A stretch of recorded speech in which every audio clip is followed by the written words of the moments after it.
Сәлеметсіздер ме, құрметті курсқа қатысушылар. Сіздерді физика 1 курсының бірінші модуль механика бөлімінің 3-ші дәрісінде көргенімізге қуаныштымыз.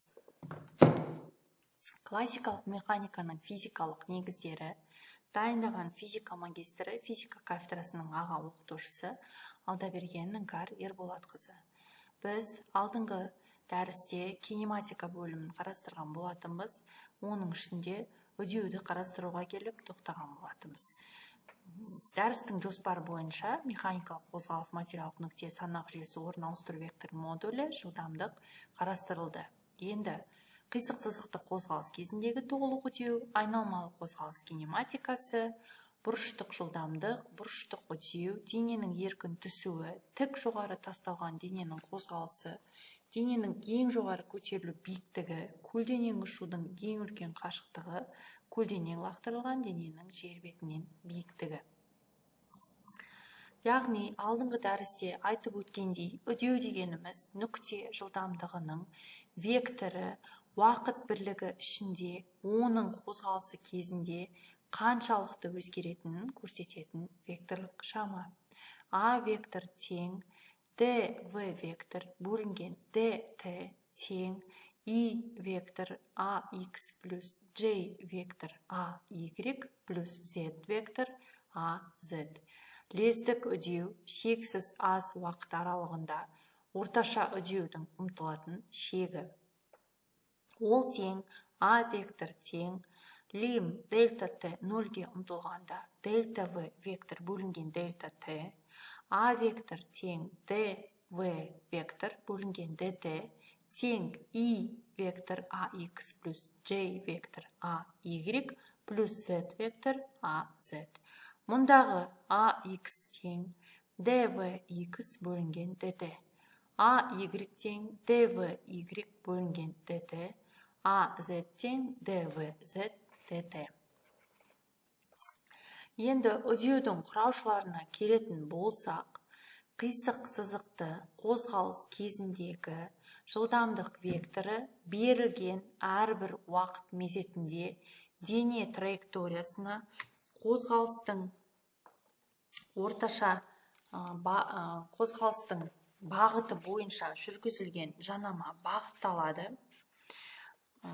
Суретте көрсетілгендей, а вектор үдеу тең а вектор тангенс үдеу және а вектор нормаль үдеу. Тангенс үдеу дегеніміз а т деп белгіленеді, жылдамдықтың модулінің және бағытының өзгеру шапшаңдығын сипаттайды. Әрі траектория жанамасының бойымен бағытталады.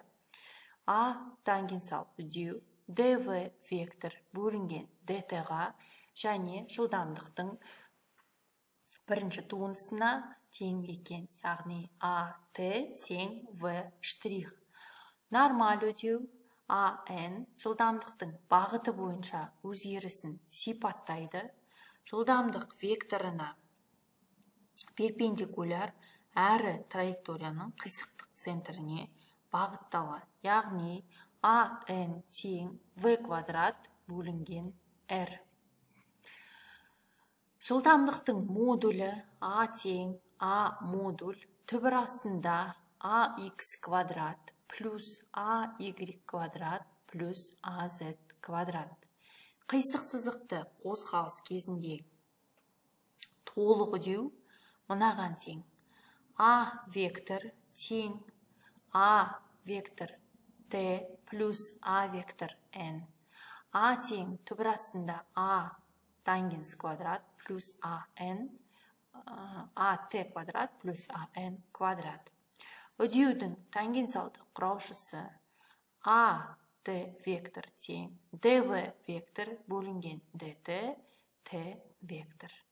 Үдеудің қалыпты құраушысы модуль ан вектор тең ar тең v квадрат бөлінген r. Суреттен көрсек болады. 9-ші суреттен. X оси бойымен түзу сызықты бір қалыпты қозғалыстың кинематикалық теңдеуі x тең x0 плюс v t-ға тең болады.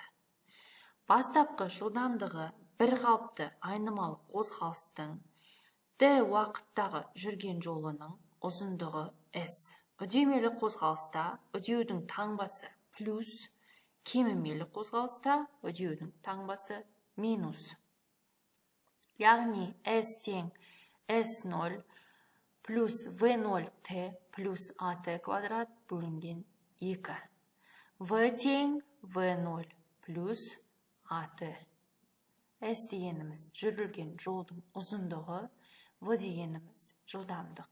S0, V0 бастапқы үдемелі кезде плюсқа тең, кемімелі кезде минусқа тең екен.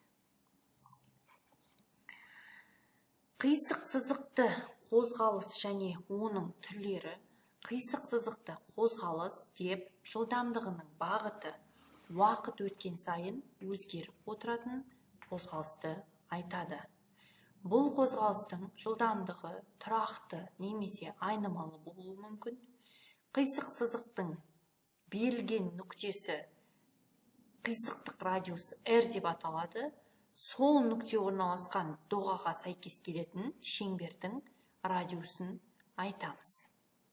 Суретте анық екі шеңбер көрсетілген. Осы жерден біз қисық сызықты қозғалысты бақылай алады екенбіз. Осы тақырыпта біз қисық сызықты қозғалыс үдеудің құраушыларын қарастырып өттік. Келесі дәрісте біз айнымалы қозғалыстың кинематикасын және оған кіретін бұрыштық жылдамдық, бұрыштық үдеу, айналу периоды секілді тақырыптарды қарастыратын боламыз. Бүгінгі дәріс түсінікті және қызықты болды деген сенімдемін.